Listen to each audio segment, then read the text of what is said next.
Hi, I'm Sally Graham, DPS of the Chester and Stoke-on-Trent district. I'm talking about our pilot for the strategic property plan. Charles Palmer asked for volunteer DPSs in early 2018 to prepare pilot reports in the development of the connectional strategic property plan.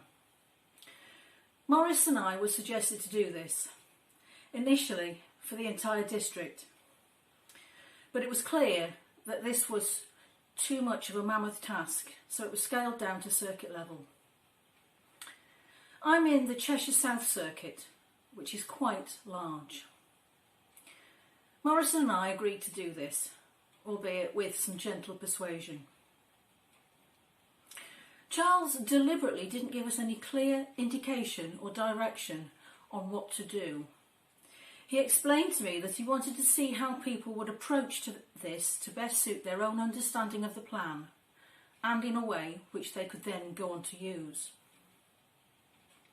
I know that Maurice gathered a small team who developed a series of questions which were put into a spreadsheet.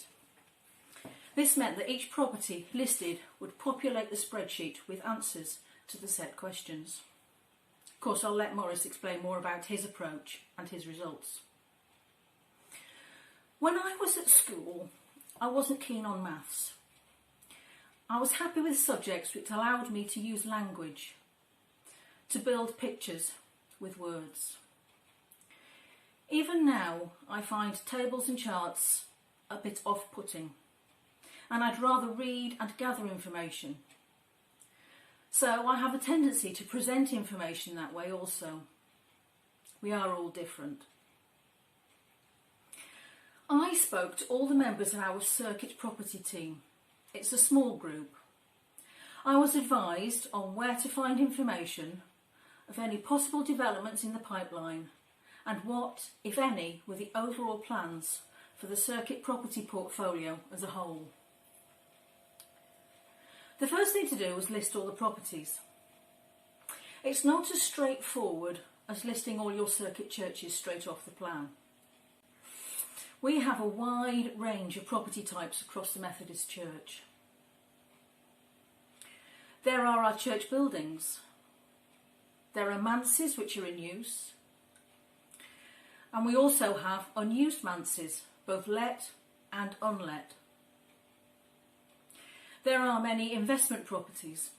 These might be residential properties that we let, or commercial properties which we let.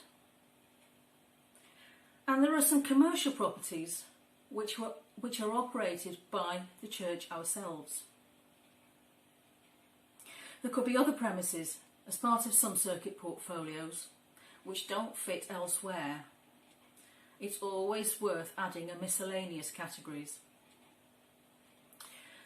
I listed our properties. Then I wrote a short description of each and I looked at the current condition and operation of them. What presently goes on there? Then I asked for each property, are there any plans or ideas for this property which may or not be currently feasible? Maybe finance is a problem. Or maybe there's no local suitable manpower available. Perhaps the property requires some alterations or improvements to make the plans possible. I tried to conclude my report by seeing whether there was a coherent overall plan for the circuit properties as a package. Now I think Maurice and I came up with a similar set of information, or data in maths talk, despite going about it differently, and we have learned from each other. I think Maurice made a very good decision in his approach by assembling a small team to undertake the work of pulling the information together. Teams, in my experience, have both pros and cons. Some work really well. Sometimes, however, a group can seem to make a task too complex. Now, you all know your own local property landscape, and your own local personnel. So the choice is yours. Again, how you approach this is up to you, and how you deal with the data. As long as the relevant information is gathered and presented in a way which can be used to formulate future planning, I think the choice is yours. Maurice and I have talked about the next steps which would follow after the task we undertook as pilot circuits. There is no use whatsoever in having a set of data or information available if you're not going to do anything with it. So that's where strategy comes in. A strategic plan means looking at the bigger picture and seeing or exploring what can be done with the entire resource package. 2018, when Maurice and I made our pilot reports and submitted them, is a while ago now. As we all know too well, the world has changed. The COVID-19 pandemic has made us all, including the church and our property teams, have a good look at what we can or should be doing as we move forward out of this forced hiatus. We have all learned, some perhaps reluctantly, that our buildings did close, but the church did not. As we emerge from the last year or so, I believe that many circuits are already undertaking the process of re-evaluating their property portfolio into a plan for the future, some possibly without even realising it. It's important, however, not to sit back and feel happy that we are on the right track anyway. Some property sales at present may be a knee-jerk reaction. We know that a great deal of our churches will not reopen as before. It is a mistake, however, to simply sell them without first undertaking a thorough pre-sale evaluation to examine the potential alternative uses of the premises, even though it might be very tempting to sell in order to bolster depleted funds. We prepare a circuit-independent pre-sale evaluation report for every sale in our district, and this is presented to the District Policy Committee. So, whether or not you're currently on the right track, it is still worth a step back. Even if all you end up doing as a result is to relabel what you're already doing as the strategic property plan. You can still keep any imaginative or inspiring other titles alongside that. At this time, more than ever, it's important to remember that the Methodist Church is a connectional church. I hear this said all over the place on Zoom at the moment, but it really is crucial regarding property. Property is just bricks and mortar. It is in itself nothing to do with our work as a church. It's what we do with our property that matters. Property is a tool for our real purpose. Property is a tool for mission, our real work. Ongoing strategic property planning can help us to build better mission. And as we are a connectional church, we have to remember that each circuit is not an island.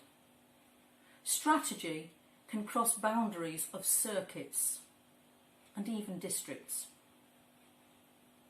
It can help us to work together as a connected connection. I hope this has been helpful and encouraging, because we all need encouragement at present. God bless. Thank you. Thank you, Sally. If there are any questions, we've time for one or two, and anything, I don't know if Sally, you needed to just reiterate. No, fine. I'll just questions, please. It was good that you pointed out strategies, looking at the bigger picture, and it's no point in having data and not doing anything with it. And I know that's come out in the past from the property strategy team, the connection with property strategy team. We were given a form of which we were to put in all the data about our properties, and so that we had a viewpoint of what we had. And even I thought, whilst this is good, I didn't know what was going to happen with it if we just had this. So I thought that was a good point to bring that out. And it's also useful to hear from you about how you brought everyone else together in making it something strategic. I just want to know, was there pushback in wanting to, number one, fill that property sheet out about it, all that you have, on pushback in thinking a bit more strategic with what you had? Well, the spreadsheet was actually Morris's approach. Oh. I went and spoke to people, and they were actually pretty forthcoming. Almost, even in the churches where very little was going on, there was a pride in telling me what was going on there. So I didn't have a problem collecting the data. Well, a question I was asked quite a few times in the roadshow was about the pre-sale evaluation reports. So I'll tell you a little bit about that. In our district, we have 4 people who do them. They're the pre-sale evaluation team, and they're in different circuits. So that we have 2 people go and do a pre-sale evaluation on a church that is looking to be sold. But we make sure that the 2 people are not in the circuit that the church is in. So there's no vested interest. And the questions are the ones that TMCP, you've probably seen them, but I can send them so you can share them if you like. They're pretty straightforward. It's just making sure that other options have been looked at before it's sold. And it makes people step back and think, well, yeah, we could still go ahead and sell this, but there's something we could do, but this is the wrong place for it. And then the funds can be used for mission elsewhere. It's just a way of joining up thoughts. So. Right. And I also know that from the roadshow, and also TMCP, the legal aspect, have been doing some training about the new way that they're working, and they really want to put across how they want to streamline process, or not want to, they are streamlining processes in order to make things like sales and working with solicitors on the panel much more simpler in the way they approach things. Because I often do get feedback about the difficulties of working with TMCP. So I just wanted to add in here that have changed processes to make that easier. Yeah, I've heard TMCP blamed very often for delays, and it's not TMCP, but the streamlining will make it brilliant, provided that people use the panel solicitors. Yeah. So, yeah. Thank you very much, Sally.